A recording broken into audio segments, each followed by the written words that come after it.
Hi, this is Russ with DevotedGolfer.tv. I'm here with Pat McCoy from Fujikura Composites.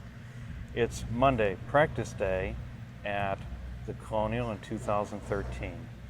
Pat has agreed to spend a little time with us talking about Fujikura shafts and a little bit about the Fujikura online fitting application.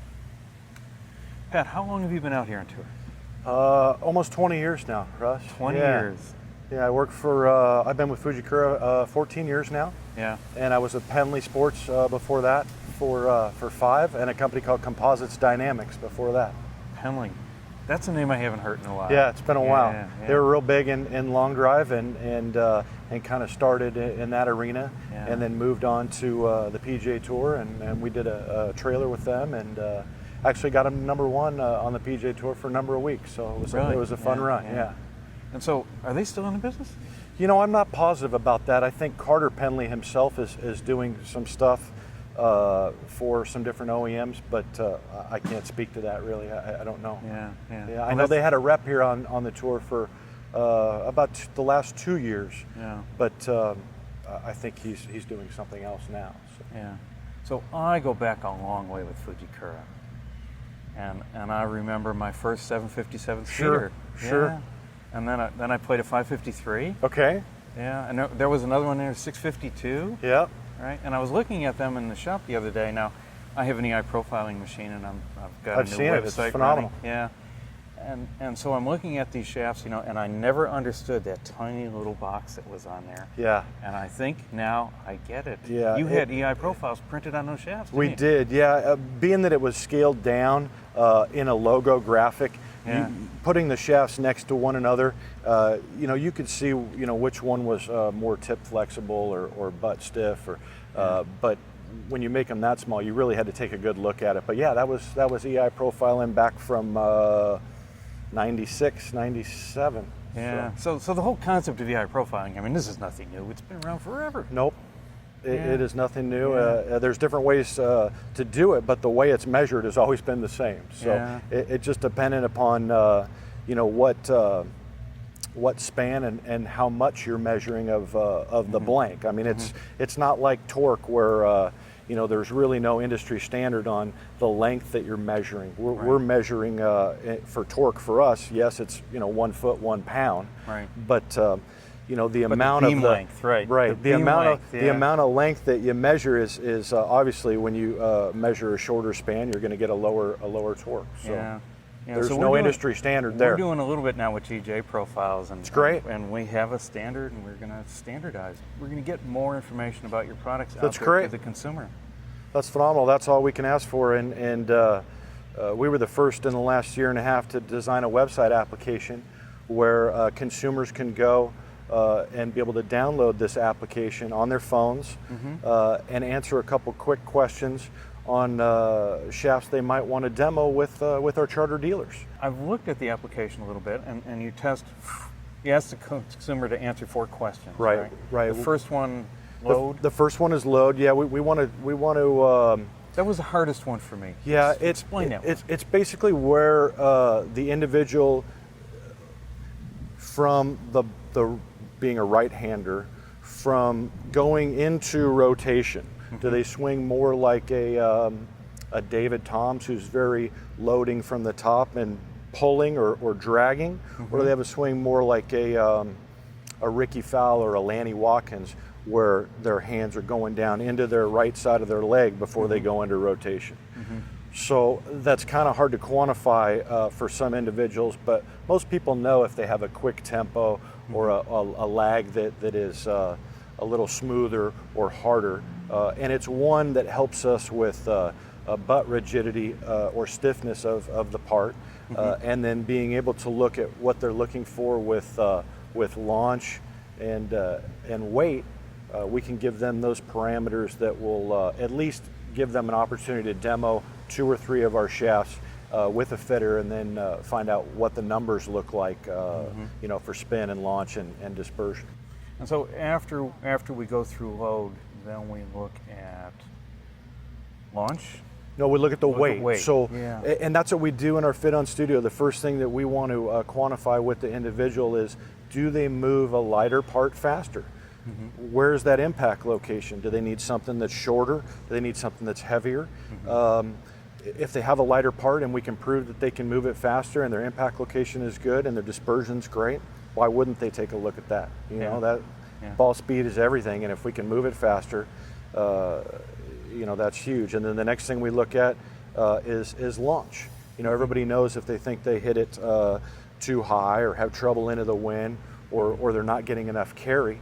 And then the last thing on the website application would be the landing angle, and that comes with launch. That comes with right? launch, Yeah. So if we cut off spin by 500, you can change your landing angle about 4.5 degrees.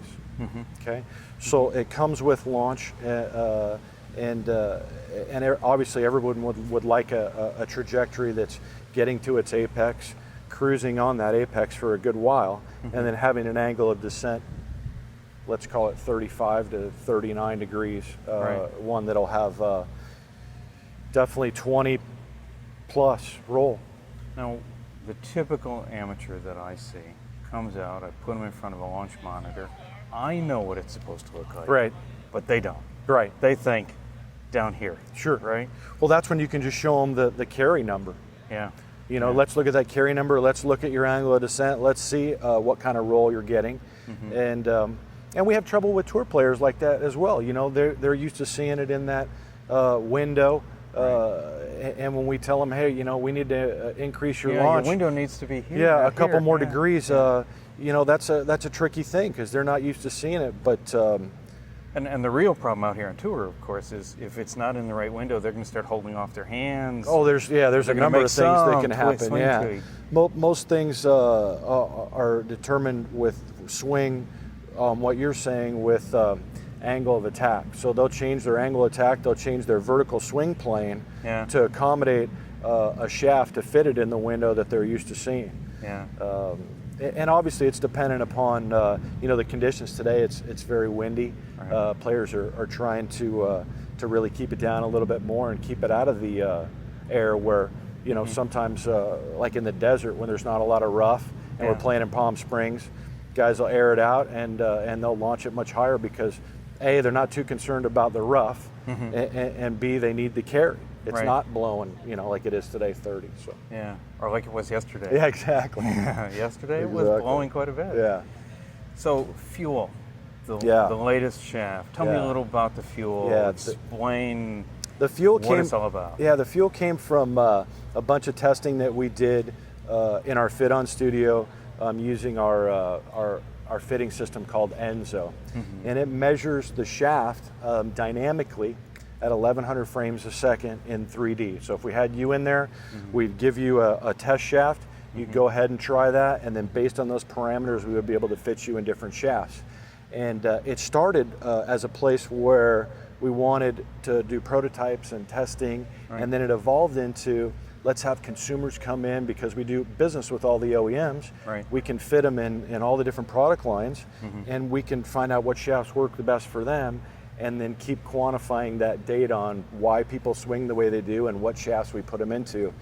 Fuel evolved with a part that was designed by our engineering team that helped with lessening of dynamic loft at impact. So obviously it's based upon where the golf ball is hit on the face. And there's going to be more dynamic loft if it's hit on the toe, as you know, because it goes back and open. But what we found with the fuel and the layup and the design was there was less of that, and it wasn't dependent upon where it was hit. So we wanted to have a shaft that was fairly tip stiff, but still had a tremendous amount of feel and playability for all swing speeds.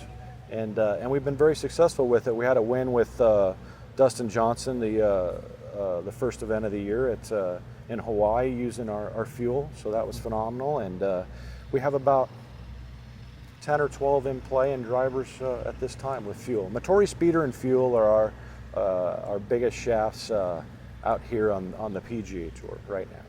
Now the Enso studio, I mean, I have a true appreciation for the Enso studio because right here in Denton, Texas, at the Texas Women's University, there is a biomechanical lab. and one of my friends is getting his master's degree in biomechanics, focused primarily on golf. So I have been in a biomechanics lab, and I was pretty impressed a couple years ago at the PGA Merchandise Show when you actually brought the studio with you. I mean, this is the real thing. It's evolved. I've had a pretty good part in with the software and basically the conversation between the individual being fitted and the fitter themselves, answering some questions and going through just the basic conversation or layout before the individual even, why are they here? Well, what do you want to work on? What is it? How can we help you and your golf game? You know, and that's important to find out all those things above and beyond measuring what they're using, and then knowing exactly what you have in your demos clubs that you're giving the individual to the tune of lie, loft, face angle, bulge, roll, all of that. This is a very, very unique R&D piece. Yeah, it's. Now, I understand Ping bought one. Yes, I mean, it's that unique. Well, we have a great relationship with Ping, you know, as an OEM customer, and we always felt like from the fitting forefront that they were one of the leaders for sure. And the company that came to us, Vicon, with these cameras to have the availability to see what was dynamically going on throughout the golf swing with a shaft was new to all of us in the industry. No one's ever seen how a shaft moves. And we can speak more intelligently about it now in terms of not just turning swing speed into head speed, but turning handle speed into head speed, and showing how we can improve kick speed for an individual, yet not creating dispersion. Ping and their engineers actually are working with us you know, weekly with feedback that they're getting from their tour staff and what they're seeing, and then how we're measuring clubs and the data that we're doing with amateurs and tour professionals. And Russ, trust me, someday there's going to be a point where you're going to be able to go into one of our charter dealers, and he's going to have that system, and you'll be able to hit balls on it, and he'll have that individual that hits the balls will have a swing with a path, an angle of attack, a face angle at impact that swings like somebody else we already fit, and it will recommend a shaft to try first. And that'll be the future of fitting. I mean, we talked about quick connect technology. You know, Henry Griffiths had it a long time ago, but I mean, 10, 12 years ago, of how much easier it would be to try different shafts with the quick connect technology using the same head. And trust me, back in the day, getting face angle and lie and loft the same bend and heads and center of gravity, as you know, isn't an easy thing to do. But now it's much simpler, and I think fittings go in that direction. Yeah, and you know, and fitting still right now. I mean, we think that we have more technology than we ever had. But it's still an art form. I mean, we look at certain parameters and we take an educated guess and we test. Yeah, I mean, you guys are probably going to cut it through to the next layer, aren't you? I hope so. I think we're going the right direction, and that's just it. Being able to quantify what your guess is at some point, right? It's all data, but then that player still has to go out and play golf. Is it reacting the same way that it is when they're on the range or in our studio? Can they hit those particular shots that they're looking for and feel confident about, you know, pulling the trigger on those shots? That's a whole nother aspect. Numbers are great, but at the end of a fitting, that's where I go to the single shot test. You know, all of a sudden, you get handed the club that I thought worked after we've maybe been testing irons for a little while. And here, hit this. And he gets one swing, one shot, to see if what we tested earlier on. We'll have players actually. We'll call the shot. So I'll stand behind a player, and we were working with a couple different ones last week, and I'll say, you know, let's aim it at that pole out there, and that's the left side of your fairway.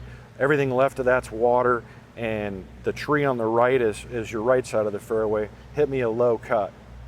If he can do it, great. You know, those are things that you've got to get him. Keep that shaft. Otherwise, I mean, it's a point of, okay, can it prove itself on the range, but can it truly prove itself out on the golf course at hitting all those different shots and not just having, you know, great launch, great spin, great ball speed, and everything else. So. Well, Yeah. Pat, thanks for taking some time with us. Russ, I know thank you're you going to so go much. play golf here. Yeah, I'm looking this forward to it. afternoon, Don't so- tell my boss. Yeah. I think you just found Yeah, out. that's all right. Thank you. Appreciate it. Thank you.